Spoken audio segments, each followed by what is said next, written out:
આણંદ વિદ્યાનગરની એક હોટલમાં આણંદમાં રહેતા પતિએ પત્નીની હત્યા કરીને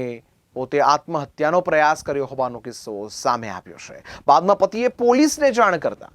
પતિને સારવાર અર્થે હોસ્પિટલ ખસેડવામાં આવ્યો છે, જ્યારે આ મામલે પોલીસે વધુ તપાસ હાથ ધરી છે।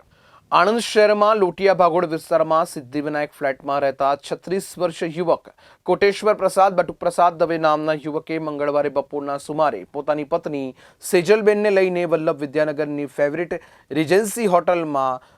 લઈ ગયો હતો અને રૂમમાં કોઈ અગમ્ય કારણોસર કોટેશ્વર પ્રસાદે પોતાની પત્ની સેજલબેનનું છરી વડે ગળું કાપી તેમજ પેટના ભાગે છરીના ઘા ઝીકી કરપીણ હત્યા કર્યા બાદ પોતે પોતાના પેટમાં છરીના 3-4 ઘા ઝીકી આત્મહત્યાનો પ્રયાસ કર્યો હતો।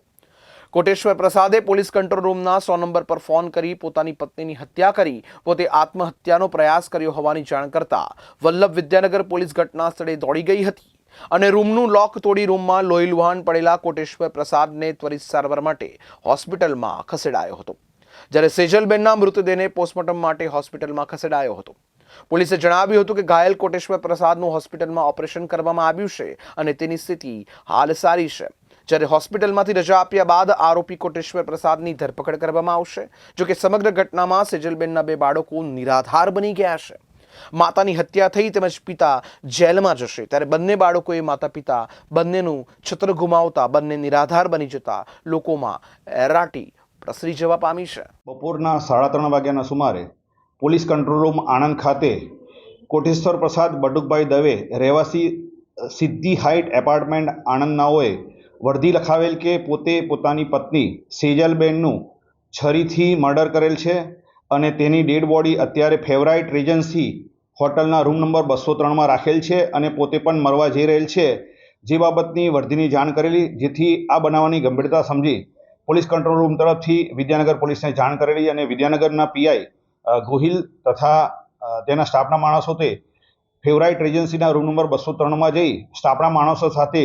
રૂમ ખોલાવી અને ચેક કરતા સેજલબેનની ડેડ બોડી લોહી લુહાણ હાલતમાં પડેલી હતી અને તેનો પતિ કોટેશ્વર પ્રસાદ પણ લોહી લુહાણ હાલતમાં પડેલો હતો। પોલીસ અધિકારી અને કર્મચારીઓ ચેક કરતા સેજલબેનનું સ્થળ પર જ મરણ થયેલ હોવાની હકીકત જણાઈ આવેલી અને તેનો પતિ કોટેશ્વર પ્રસાદ ઈજાગ્રસ્ત હોય તેને તાત્કાલિક 108 બોલાવી કૃષ્ણ જનરલ હોસ્પિટલમાં એડમિટ કરાવેલો હતો અને આ બાબતે તેની સેજલબેનના પિયર પક્ષના માણસો અમદાવાદ ખાતે રહેતા હોય તેના પિયર પક્ષના માણસોને જાણ કરેલી અને તેના પિયર પક્ષના મિતેશ રાજેન્દ્રભાઈ ભટ્ટ જે તેના ભાઈ છે તે વિદ્યાનગર ખાતે આવતા તેને બનાવની જાણ કરી અને તેમના જણાવ્યા મુજબ મર્ડરનો ગુનો રજીસ્ટર કરવામાં આવેલો છે। આમ 1 મહિનાથી આ બેબી રિસાઈને ઘરે આવી, જેના ઘરે ત્રાસ આપવામાં આવતો હતો અને ત્યાં એને આર્થિક રીતે બી ખૂબ જ પછાત હતું। એનો મિસ્ટર 1 રૂપિયો એને વાપરવાના આપે, ઘરમાં ખાવાનું કશું ના હોય એટલે કંટાળી એના ઘરે પેન્શન પણ આવતું હતું, પણ એ જે એની સાસુ હતી ને એ અલગ રહે અને એ પોતે અલગ રહે છોકરો, એ સાસુ 1 રૂપિયો પણ ના આપે ખાવા માટે, એ છોકરી એના છોકરાઓને કેવી રીતે ખવડાવે, એટલે એ બિચારી પિયરમાં આવી ગઈ અને ત્યાર પછી બહુ ફરિયાદો કરી, એને નહોતું જવું, એના નણંદનું મામેરું હતું ને એ લોકોનો બહુ આગ્રહ હતો અમારા મામેરામાં આવી જાય તો અમારો પ્રસંગ સચવાઈ જાય, છતાં બી એમને બાનું કાઢી અને બોલાવી કે એમનો બાબો બીમાર છે, હશે કદાચ બીમાર, અને અહીંયા આવી અને એને હોટલમાં લઈ ગયા અને ત્યાં એના છરીથી ઘરેથી જ છરી લઈને આવેલો અને ગળાના ભાગે 2-3 ઘા કરી દીધા અને પેટમાં ઘા કરી દીધા અને એને મારી નાખી। જોકે હું તો એવું માનું કે ઘરવાળાએ જ કીધું છે કે ના આવે તો મારી નાખજે,